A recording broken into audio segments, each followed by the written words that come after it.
Olá, pessoas. Professor Tenório, para iniciar nossa aula de História da Arte. Eu vou usar, como eu já venho falando para vocês, eu não sei, eu acho que eu já apresentei este livrinho de arte, vou colocar um pouco para cá, e este é o nosso tema desta aula e da próxima aula, retomada da subjetividade. Tá? Eu prometi, eu acho que eu falei com os meninos do primeiro ano, vou falar com vocês. Eu vou cortar essa abazinha aqui dele e vou escanear todas as folhas para a gente ter um material de apoio de leitura de história da arte que a gente não está tendo. Eu tenho esse daqui e tenho esse outro aqui também que é de arte, né? Esse do segundo, do terceiro, tudo certinho. Esse é do terceiro. Esse é do segundo ano médio. Vou fazer certinho, cortá-los e escanear a partir do meu próximo dia de folga. Tá? Então, esperem que já já vocês receberão um link para baixar todo o material de História da Arte. Tá bom? Já que eu consegui esses livros, vou destruí-los aqui e vou fazer de forma a ficar digitalizados. Tá bom? Mas bem, dando continuidade ao tema de História da Arte, eu queria falar um pouquinho sobre a arte na década de 1980. Para quem percebeu, né? Eu falei na última aula sobre a arte brasileira nos anos de 1960, 1970, e agora, né, entrando um pouquinho aí nisso que seria a arte nos anos de 1980. Não especificamente no Brasil. Uma coisa na barba. Tem uns fios brancos na barba, eu penso que é alguma coisa, mas é só fio branco mesmo.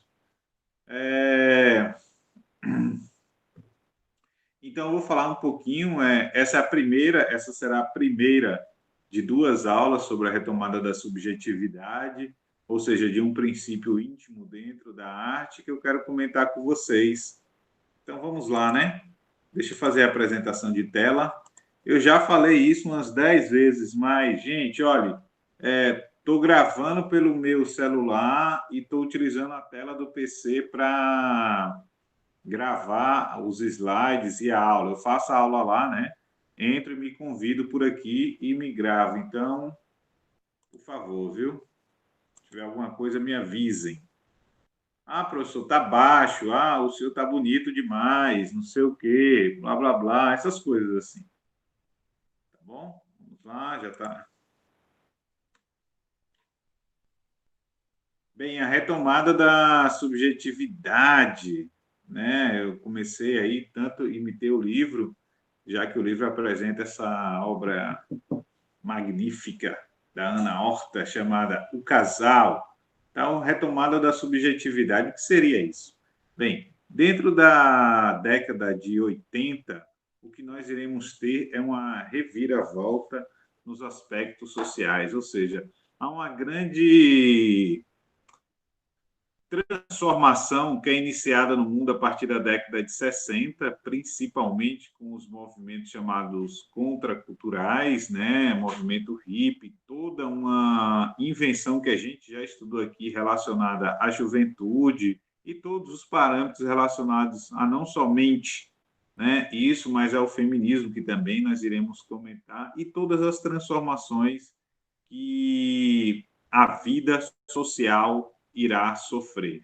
Pensando nisto, né, este título traz para a gente a retomada da subjetividade, ou seja, durante muito tempo, e principalmente no século XX, segunda metade do século XX, de 1950 até 1980, era comum entender, né, que dentro das artes, a pintura, ou seja, as artes plásticas, ela era um pouco mais valorizada do que todas as outras. Ou seja, era um símbolo de um elitismo que deveria ser combatido e criticado. Ou seja, dentro das estruturas do mundo artístico, né, haveria aí a possibilidade, então, da gente criticar, né, esse ápice que seria a pintura ou as artes plásticas. E realmente, né, os grandes artistas que conhecemos, os renomados artistas que conhecemos, não o conhecemos pelas suas esculturas, xilogravuras, desenhos e por aí vai. Nós o conhecemos principalmente por suas telas, né? Van Gogh, Picasso, né? Que por mais que tenham sido também escultores, são realmente conhecidos por telas, ou seja, pintura. E a partir da década de 80, a gente vai ter uma retomada ou uma reinterpretação, ressignificação, ou até mesmo o abandono direto do conceito atrelado, que eu vou explicar mais à frente, de pintura e burguesia. Mas vamos lá. Como essa aula eu dividi em duas, então vamos com calma, falamos um pouquinho agora, na próxima aula a gente faz o contorno por completo e mandamos ver. Mas, afinal de contas, o que é essa tal de subjetividade, né? É uma característica, como está escrito aqui, do sujeito. É aquilo que é pessoal, íntimo, mas, ao mesmo tempo, é aquilo que eu consegui colocar para dentro e, quando coloco para fora, isso tem muito de mim, né? Isso é muito pessoal. Ou seja, de uma forma ou de outra, é a capacidade que eu consigo ter de colocar algo meu para fora. É a capacidade que o indivíduo tem de poder enxergar a si mesmo um pouco do seu íntimo ali, colocado, exposto, seja pelo meio artístico ou falado, né? Ou simbolizado, gestualizado e por aí vai. Subjetividade é isso, né? É aquela ação um tanto quanto nossa que só pode ser acessada por nós mesmos. A gente coloca para fora não na intencionalidade de que o outro compreenda em sua totalidade, né? Mas para que eu, né, podendo ver, hoje eu estou, viu, perdoe, viu, pessoas, podendo ter a capacidade de ver algo construído por mim mesmo, possa ter algum tipo de reflexão do quanto de mim está ali fora. Pois bem, e essa arte, né, essa não é uma nova modalidade em si de arte, apesar que em algumas regiões pelo mundo possa ser caracterizada assim, como é o caso da Alemanha, da Itália e nos Estados Unidos, né?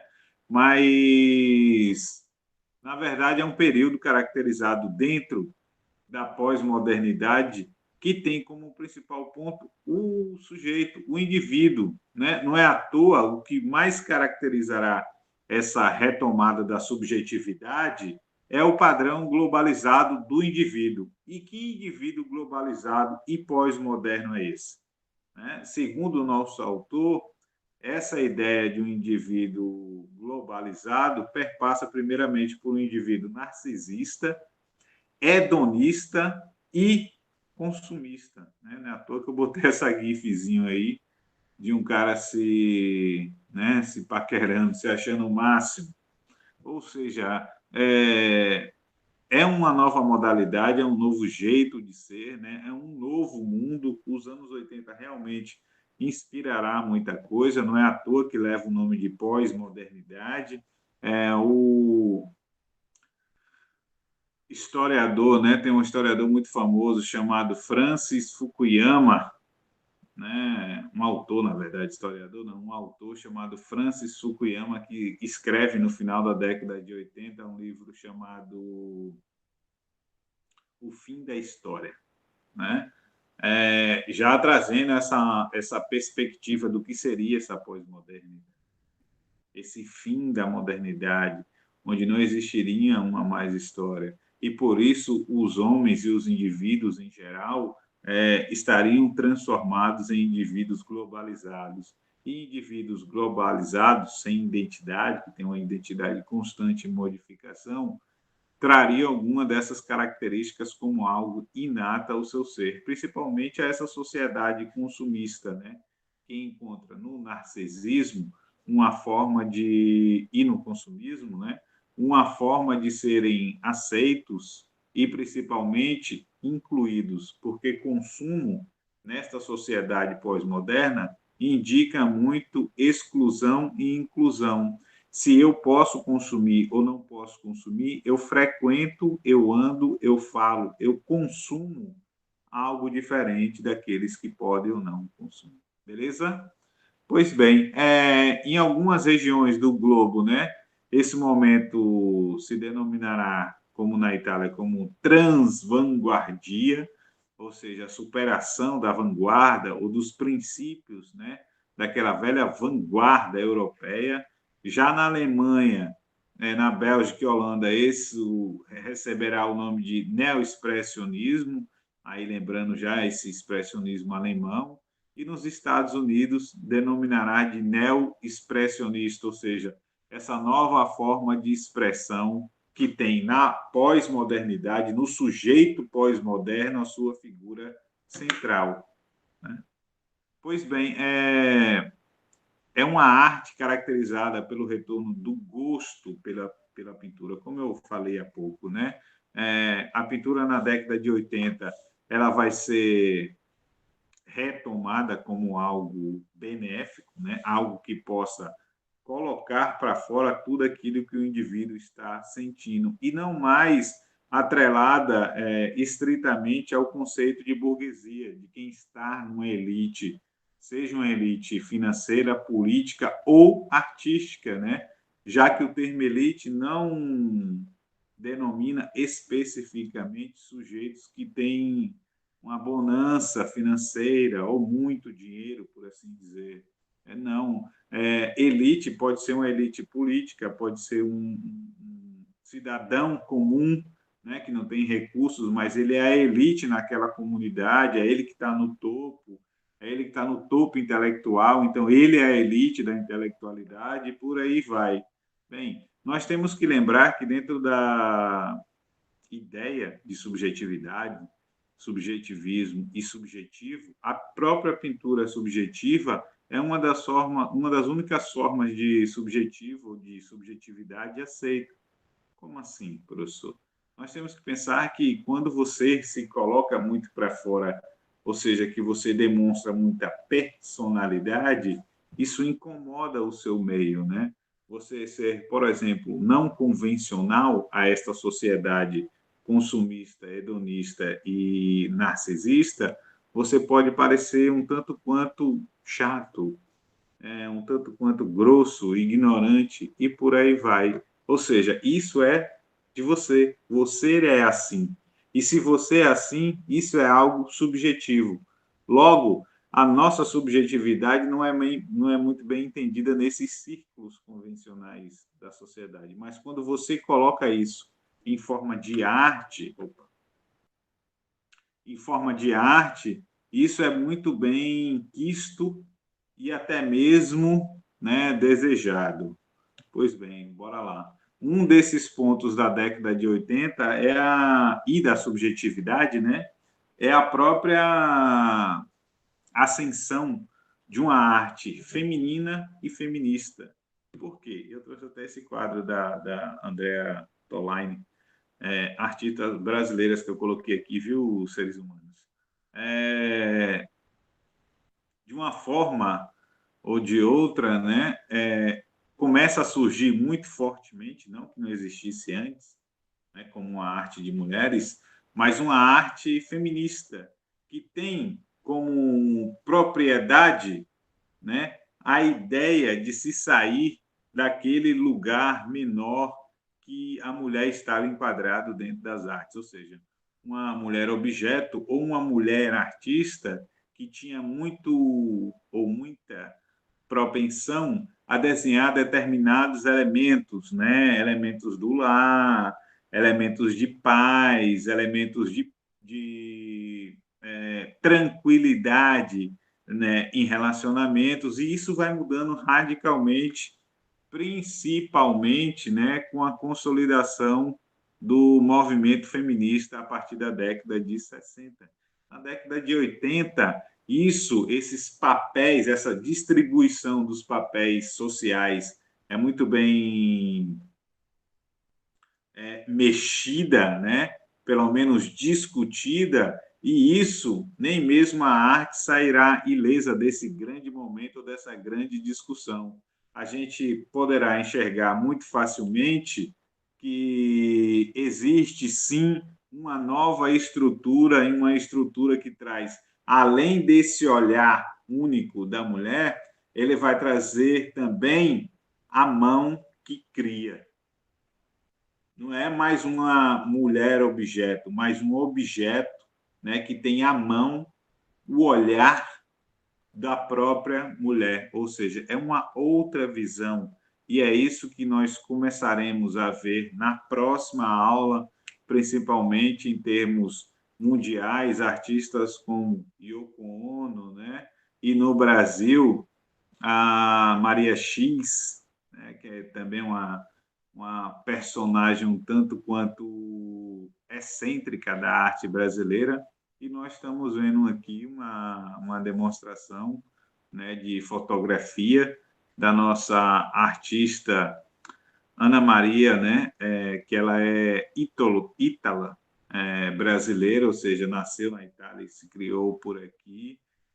Ela não é só artista da fotografia, né? Mas ela também pinta, esculpe e desenha muito bem, e já até arriscou ir para o lado da poesia. E nós trataremos de uma maneira muito mais forte, não só essas respectivas novidades da década de 80 que estão em ascensão, como o próprio feminismo, mas, deixa eu sair aqui, toda uma nova perspectiva das pinturas enquanto abstrato, né, quanto utilização pelo meio da multimídia e toda uma implementação da pintura no cotidiano interno dos indivíduos, ou seja, a distribuição de uma arte de casa, ou seja, que possa ser consumida de forma individual e exposta de forma comunal dentro das casas das pessoas. Seriam mini estúdios ou museus, curadores, né, particulares. Mas isso a gente discute na próxima aula. Pessoas, valeu, e a gente se fala a qualquer momento.